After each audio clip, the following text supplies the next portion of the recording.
il y a tellement de choses à dire. Et moi, quand je faisais des reportages un peu dans le monde entier, l'eau, c'était toujours quelque part de l'actualité. Les problèmes de l'eau, je les ai connus il y a très, très, très longtemps. Et j'ai commencé de m'intéresser vraiment à l'eau il y a 40 ans. Et j'ai fait les premières publications dans la presse, dans Géo, dans Stern, même dans les grands magazines. Et j'ai également commencé de faire un livre. Et c'était un peu un cri d'alarme pour l'eau. Parce que c'est évident, c'est des choses très simples. C'est quelquefois très simple mathématiquement. Si on prend la consommation d'eau des Américains et on met ce chiffre sur les Chinois et les Indiens, c'est simplement, il y en a pas. On arrive maintenant à une limite. Mais on a deux sociétés qui sont des monstres pour l'eau. La Lyonnaise des eaux et la Générale des eaux. C'est des sociétés qui ne sont pas des vendeurs vraiment d'eau, mais plutôt des traiteurs d'eau et qui fournissent l'eau pour les villes. Et c'est aussi le traitement des eaux usées qu'ils font. Et pour ça, ils sont maintenant numéro 1 dans le monde.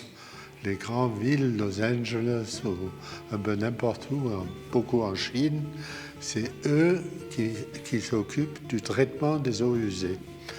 Donc c'est des usines, c'est des sociétés qui ont beaucoup de pouvoir dans tous les domaines où ça touche l'eau. Et pour la consommation, alors là, c'est Nestlé, c'est les Suisses. Et c'est eux qui sont maintenant un peu le monopole mondial pour l'eau qui est vendue en bouteille. Dans beaucoup de pays, l'eau minérale s'appelle Nestlé. Donc le commerce est rentré là-dedans. C'est un peu comme la même histoire comme avec le pétrole.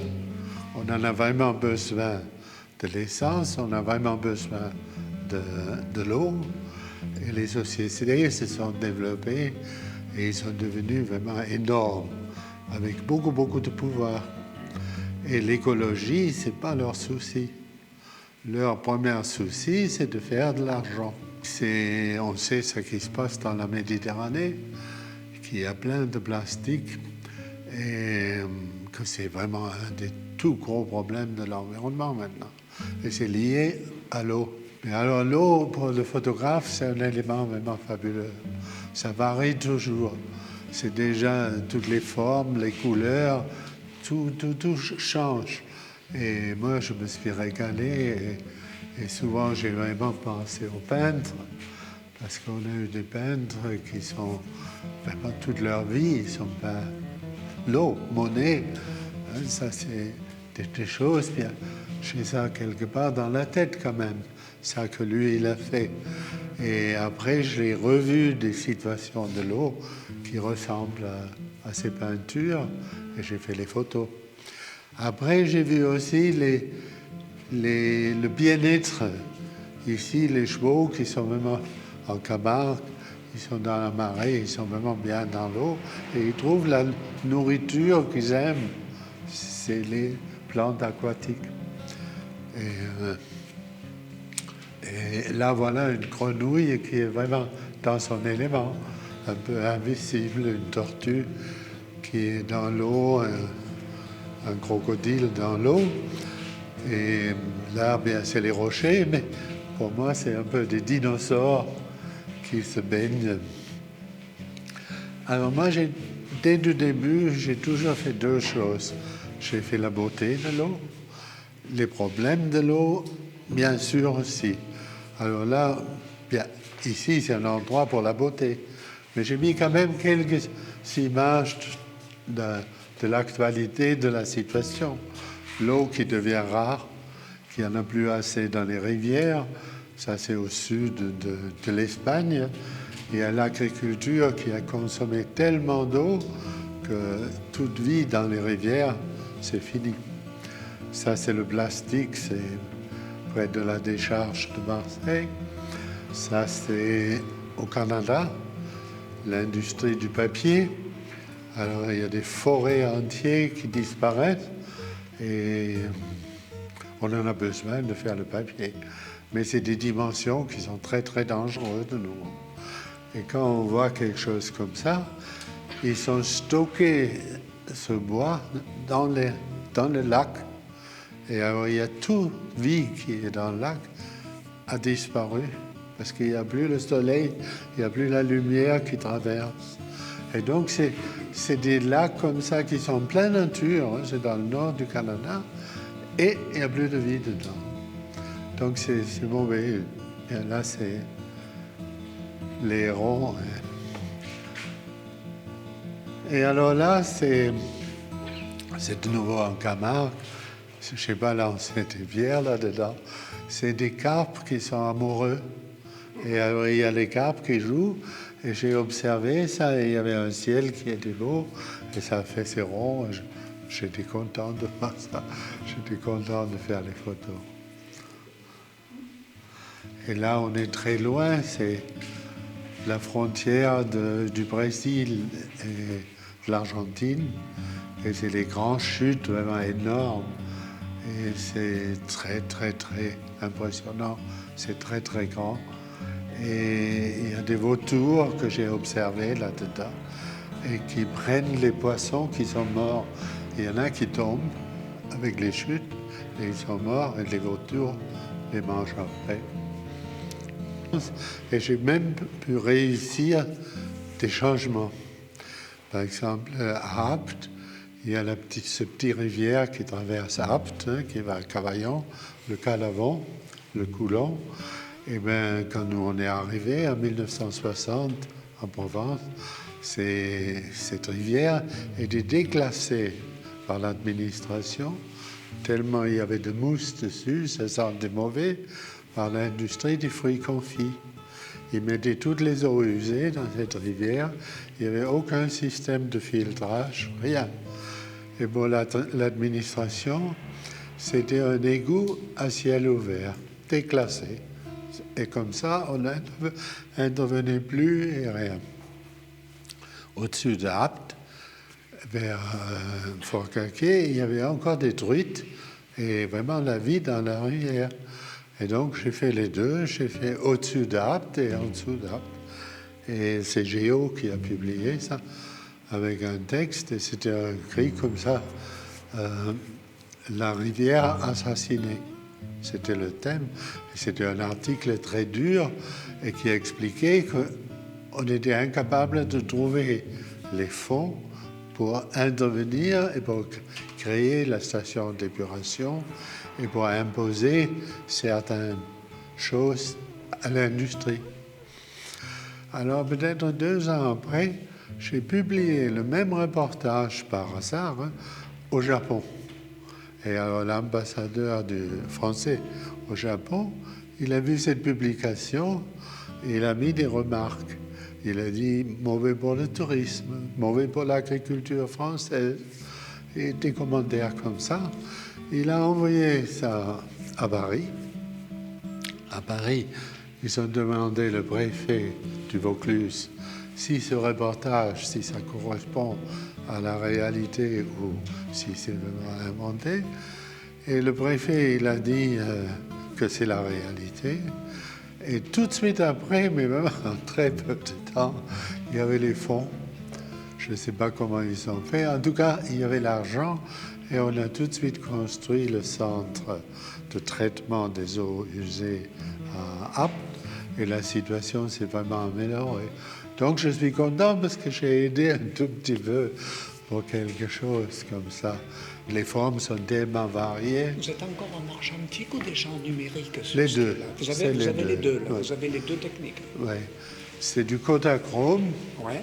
et bien scanné et après tiré en numérique. Et les dernières photos, c'est en numérique. Elles sont prises en numérique? Oui, oui, oui. Vous arrivez à avoir les mêmes rendus? Oui, on verra pratiquement pas de différence. Moi, je le vois, mais autrement, on ne le voit pas. La douceur de la transition. Non, on ne le voit pas. C'est un grand plaisir de faire des photos de l'eau. Hein. Et voilà, un collègue qui a choisi le temps l'exposition un peu là. Et voilà, alors ça fait flou. Ça, c'est aussi un moyen de faire. Pour moi, ça me ressemble à une truffe. Il y a comme ça des endroits qui attirent vraiment les photographes. Là, c'est en Suisse. C'est dans le Tessin, il y a une petite vallée, c'est pas très grand, et c'est du granit, et c'est très très sauvage, et c'est un peu bouleversé vraiment. C'est très très photogénique. Petit à petit, il faut qu'on va plus dans la direction de l'écologie. On est obligé. D'ailleurs, on est en Inde et les rapports avec l'eau sont différents. Hein. Tout de suite, ça change. C'est évident.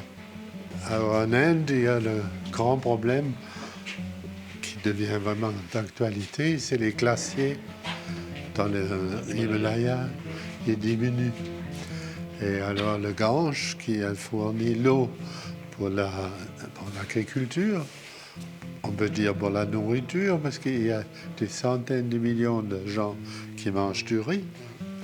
Et tout d'un coup, il n'y a plus moyen de faire la culture de riz. Et alors, la base de nourriture est partie comme ça. Et ça a des conséquences vraiment terribles. On lave les éléments, la pêche, tout ça, il y a beaucoup d'aspects. C'est aussi les femmes qui portent l'eau. J'ai fait beaucoup de photos de ça. C'est très, très photogénique. Hein? Non, et en plus, c'est de l'eau. Si nous, on boit cette eau, 2 jours après, on est à l'hôpital. Donc là, moi, j'ai envie de raconter un peu mon histoire avec Giono. C'est dans les années 57, 58. Je suis arrivé en Camargue et j'ai fait des photos en Camargue. Et après, j'ai fait une maquette avec ces photos pour aller faire un livre. J'ai montré ça à un éditeur en Allemagne. Il a regardé ça et il me dit « Mais tu m'amènes une préface de Giono et moi je te fais le livre. » Et alors moi je suis arrivé en 58 à Manosque, chez Giono. Et j'ai toqué à la porte de Giono ici, et à la femme qui m'a dit « Le maître il travaille. Impossible de le déranger, c'est pas possible. » Alors moi j'ai un peu insisté, j'ai dit « Je viens de l'Allemagne, ça prend 5 minutes, j'ai juste envie de lui montrer ça. » Et alors il a attendu ça, il est descendu, il m'a invité pour le café, il a regardé la maquette que j'avais, et il a écrit la préface pour le livre. Donc pour moi, c'était une chance énorme. J'avais 19 ans. Et en Allemagne, c'était un auteur qui parlait bien de la nature. Et c'était vraiment en avance là-dessus. Et dans les écoles, on a lu Le Chant du Monde, les grands livres de Giono. Ça a été traduit et ça a eu beaucoup de succès en Allemagne. Et ça a eu une très grande influence jusqu'à aujourd'hui. Attention, tu vas te mouiller.